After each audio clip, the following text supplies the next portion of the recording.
got all the people angry by arresting everybody and stirred up all this trouble by wanting to close the park down and put a curfew.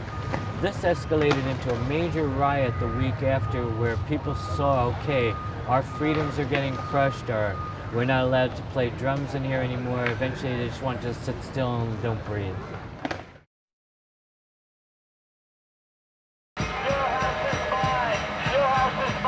The party's over.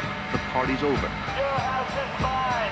Your house is mine. We are not going to act civilized in this blank city. Your house is mine. Your house is mine. Landlords, yuppies, the police. Your house is mine. Correspondent Mike Taibbi explores the roots of Missing Foundation's appeal and its power. If there's a single picture that explains what you need to know about the shadowy group Missing Foundation, you can find it on 9th Street, east of Tompkins Square Park. It is and has been for years a squatter's street, a street where crumbling buildings like this one still provide a chance at a home for people like Michael. Maybe he'll get lucky, Michael says. Maybe, as has happened before in the neighborhood, the people who broke in and then settled in and did the work will eventually win the building. But this is the picture that matters. In the middle of the squats, people with money are paying a whole lot of it to craft their own versions of the Village or the Upper West Side. All this is now real estate. It's one thing to take over a building no one cares about, but you don't squat and then win real estate. On the Cult of Rage, Mike Taibbi says that you can squat a building, but you cannot win real estate. Well, sorry, we did win 11 buildings on this neighborhood, and the battle was fought and won.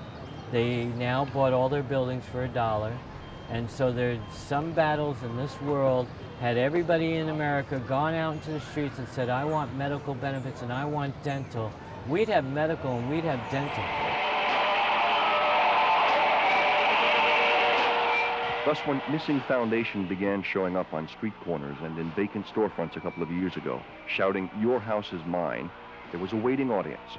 And when the city imposed a park curfew and the cops enforced a noise ordinance to keep the newer, respectable residents happy, Missing Foundation's motivations and resulting lyrics became more violent, and the audience was still there and was growing. It didn't really matter that nobody really knew who these guys were. They got over because they were much like their audience. Most are marginally employed.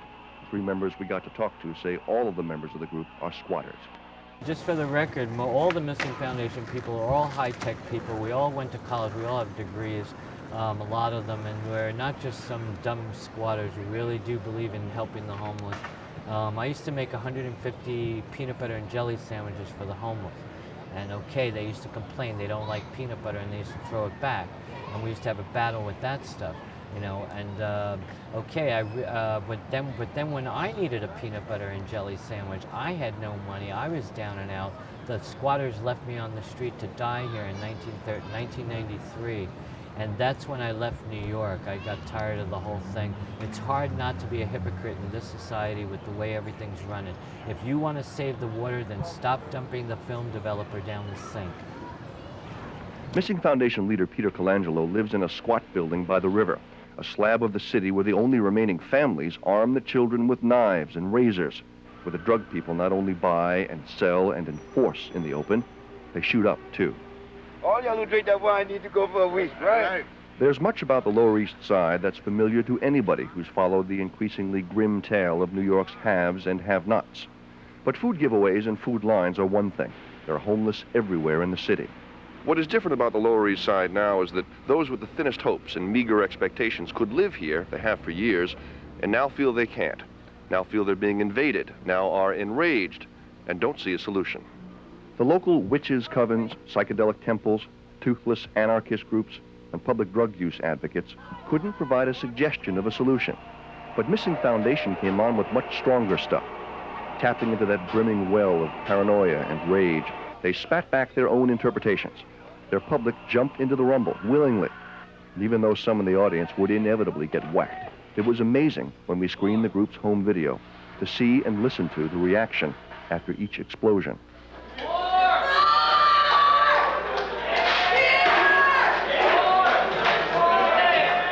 They stopped being a rock band in a way and became kind of a social, I don't know, a social force or something, you know? I mean, the least of it is the music.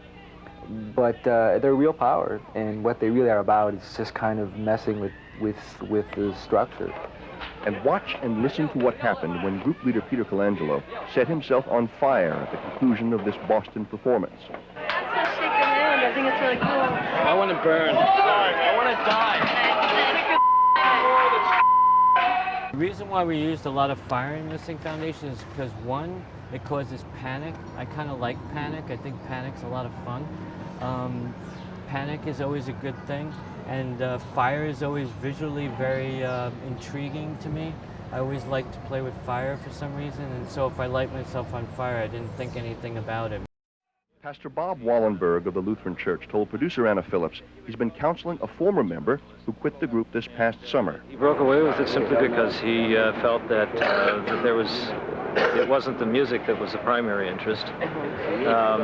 It was causing chaos and confusion among just anybody who wouldn't cooperate with them.